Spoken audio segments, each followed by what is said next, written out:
ಎಲ್ಲರಿಗೂ ನಮಸ್ಕಾರಗಳು. ನನ್ನ ಹೆಸರು ಮಂಜುನಾಥ್ ಮಂಗಾರ್. ಈಗ ಇದು 4ನೇ ವಿಡಿಯೋ ಬಾಬಾ ಅವರ ಬಗ್ಗೆ. ನನ್ನ ಎಲ್ಲ ವಿಡಿಯೋಗಳು ತಕ್ಷಣ ನಿಮಗೆ ತಲುಪಬೇಕಂದರೆ ನನ್ನ ವಿಡಿಯೋಗಳಿಗೆ ಸಬ್ಸ್ಕ್ರೈಬ್ ಮಾಡಿ, ಲೈಕ್ ಮಾಡಿ ಮತ್ತು ಶೇರ್ ಮಾಡಿ.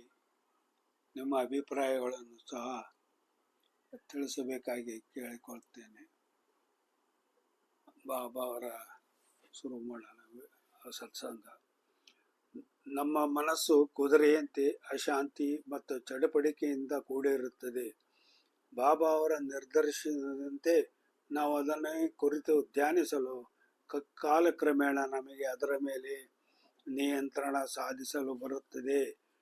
ಯಾವಾಗ ನಾವು ನಮ್ಮ ಮನಸ್ಸಿನ ಮೇಲೆ ನಿಯಂತ್ರಣ ಸಾಧಿಸಲು ಸಾಧ್ಯವಾಗುತ್ತದೆಯೋ ಆಗ ನಮ್ಮ ಒಳಗೆ ಇರುವ ಆತ್ಮ ಅಥವಾ ಪರಮಾತ್ಮ ಅಥವಾ ಸದ್ಗುರುವನ್ನು ಸುಲಭವಾಗಿ ಸೇರಬಹುದು.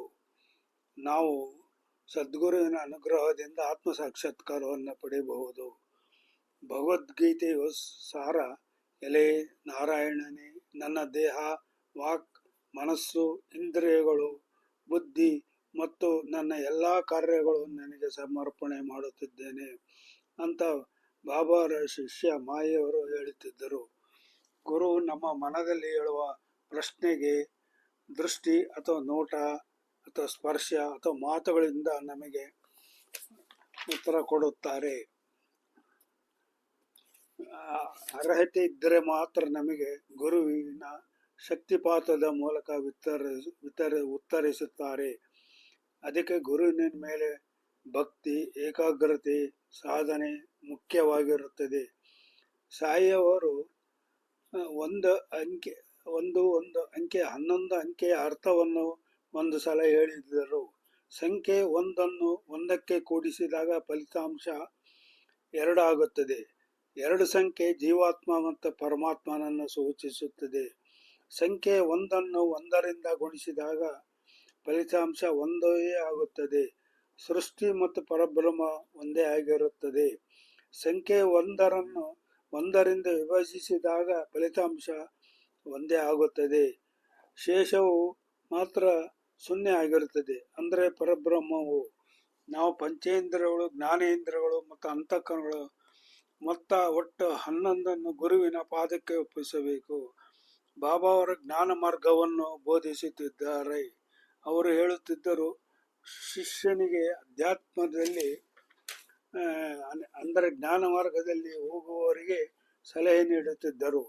ಒಂದು ವೇಳೆ ಗುರು ದೂರದಲ್ಲಿದ್ದಾಗ ಸಂದೇಹಗಳು ಬಂದರೆ ಅವರು ತಪ್ಪು ದಾರಿಗೆ ಹೋಗಬಹುದು, ಅಥವಾ ಅವರಿಗೆ ಏನಾದರೂ ಸಿದ್ಧಿಗಳು ಬಂದರೆ ಅದರಲ್ಲಿ ಅವರು ಅಧ್ಯಾತ್ಮ ಜೀವನ ಪರಿಮಿತಿ ಆಗುವ ಸಂಭವವಿರುತ್ತದೆ. ಸಿದ್ಧಿಗಳು ಬಂದರೂ ಸಹ ತಮ್ಮ ಗುರಿಯನ್ನು ಮುಟ್ಟಬೇಕೆಂತ ಬಾಬಾ ಅವರು ಹೇಳುತ್ತಿದ್ದರು. ಭಗವಂತನ ಮೇಲೆ ಪೂರ್ಣವಾಗಿ ನಂಬಿಕೆ ಇಟ್ಟಿರಬೇಕು. ನಮಗೆ ಏನನ್ನು ನೀಡಬೇಕು, ಏತಕ್ಕಾಗಿ ನೀಡಬೇಕು ಮತ್ತು ಯಾವ ರೀತಿಯಲ್ಲಿ ನೀಡಬೇಕು, ಆ ಸರ್ವಶಕ್ತ ಭಗವಂತನಿಗೆ ಚೆನ್ನಾಗಿ ತಿಳಿದಿದೆ. ಎಲ್ಲರೂ ಅವನ ಇಚ್ಛೆಯಂತೆ ನಡೆಯುತ್ತದೆ ಅಂತ ಬಾಬಾ ಅವರ ಕಿವಿಮಾತುಗಳು.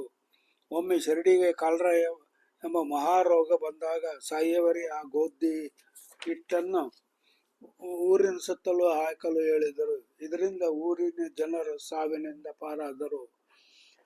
ಶಿರಡಿಯಲ್ಲಿ ಬಾಬಾ ಅವರು ಸುಮಾರು 60 ವರ್ಷ ಕಳೆದರು. ಕೊನೆಗೆ ಅವರ ಕೊನೆಯುಸಿರು 15 ಅಕ್ಟೋಬರ್ 1918ರಲ್ಲಿ. ಆ ದಿವಸ ವಿಜಯದಶಮಿಯಾಗಿತ್ತು. ಅವರು ಇಂದಿಗೂ ತಮ್ಮ ಭಕ್ತರಿಗೆ ಕಾಣಿಸಿಕೊಂಡು ಅವರನ್ನು ಉದ್ಧಾರ ಮಾಡುತ್ತಿದ್ದಾರೆ. ಅವರ ಕೃಪಾಶೀರ್ವಾದಗಳು ನಮ್ಮ ಮೇಲೆ ಇರಲಿ ಅಂತ ಅವರ ಪಾದಗಳಿಗೆ ನಮಸ್ಕಾರ ಮಾಡೋಣ. ಜೈ ಸಾಯಿನಾಥ್. ಎಲ್ಲರಿಗೂ ನಮಸ್ಕಾರಗಳು.